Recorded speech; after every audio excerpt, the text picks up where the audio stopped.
Hello everyone, I hope you're getting on well with INF536. Certainly from the blog posts and all the forum discussion, you're getting into the thick of things and finding challenge where I hoped you would find some challenge, and finding some solace in realising that teachers, educators, librarians, people who work in learning environments actually already share a lot of the designerly skills that designers have. Now, I was keen to introduce the couple of assessments coming up. You're already in the thick of assessment item 2.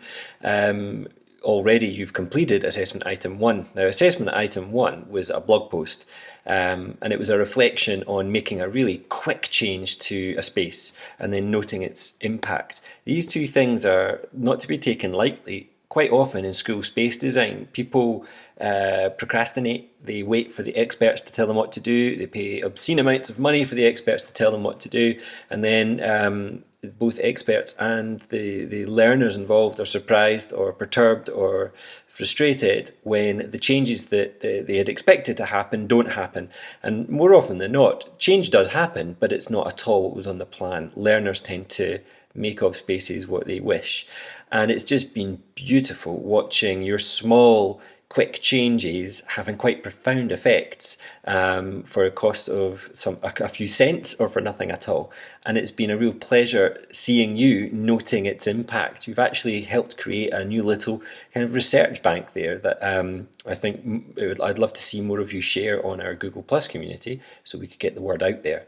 And I'm going to leave you a few days still to comment on each other's posts. I'm going to dive in there this week as well. Don't forget to link back to the comments that you write on your own posts. It helps the discussion spin around.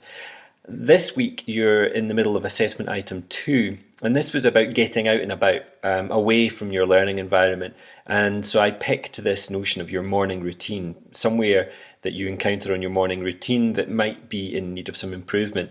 And every commute to work, every morning routine has something in it that can be improved. We just get so used to doing it in a particular way that we don't bother changing it. So there are 3 big things to think about doing. 1, what is going on? Get an observation in there, draw your observation, sketch it out, publish it, share it. 2, trying to work out what is it people are actually trying to do here, but they're maybe not achieving as well as they could be. And that's your empathy card. That's trying to put yourself in the shoes of someone else, and you can see those people around you in your morning routine. So trying to work out, well, what's that person trying to achieve and maybe not managing quite as well? How could I fix that? How could I help make that better? And of course, you're using your past experiences. Your intuition and experience are just as important as your observations, as your empathy mapping, as you sit there in your coffee house or in your train station or at the reception area to your place of work or learning. It's pure observation assessment item 2.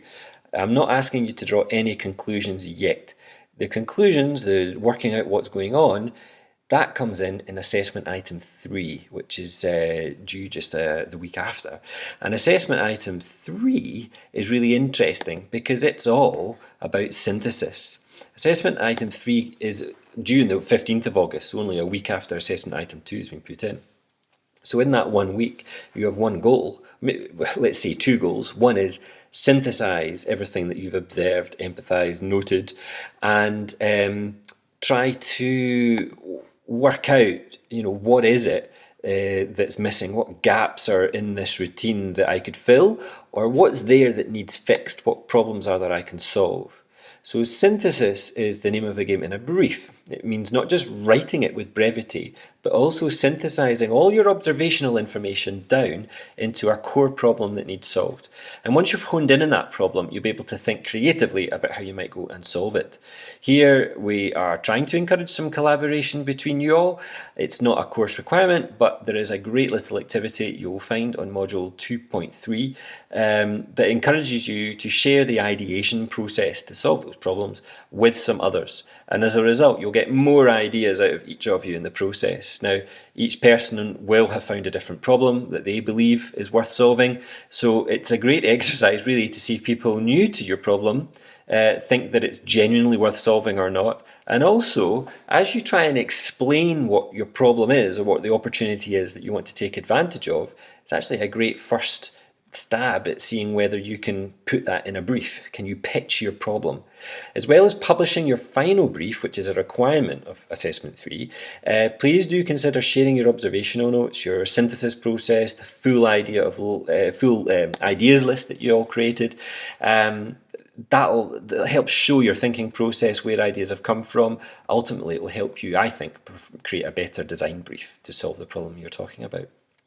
Now, you'll see that assessment items 2 and 3 are connected, and they have been stretched out over a couple of weeks and into 4 distinct activities. So remember to keep these activities apart in order to get the greatest benefit out of them. Experience what it is you're reading about in the research. So first of all, what does it mean to really immerse yourself and avoid coming to conclusions too early? What does that feel like? What strategies and tactics do you have to stop yourself and the people around you jumping to conclusions far too early? Number 2, do you set aside a specific point where you synthesize everything? You probably should do that in your diary as part of assessment item 3. There will be a point where your research is done, even if you feel you could keep on researching that for days and weeks to come. Third, come up with a problem that really feels worth solving. I want to see the weightiest problem you can find. You might think, oh, come on, there's a limit to what you can do to improve a coffee shop in the morning. But still, I think you can find something worth solving in most everyday routines that people have. If it's an opportunity you've spotted, make sure it's something that genuinely is going to make people's lives better. It's going to make that routine better. And fourth, come up with some ideas to solve the problem you solve. Test them out, prototype your ideas as you write your brief. The most important thing here is do not leave writing your brief to the very last minute. You should prototype that brief. And prototyping means that you copy and paste each version and then change it. And then when you think you've got there, copy and paste it again and change it yet again. Don't just edit one Google Doc copy of your design brief. You want to be able to go back through and see all the changes you made, maybe in different coloured text, so that you can see the progress you've made. You might even choose to submit some of those prior drafts as informal blog posts and reflect on whether the process of prototyping feels different to just simply editing or drafting your work.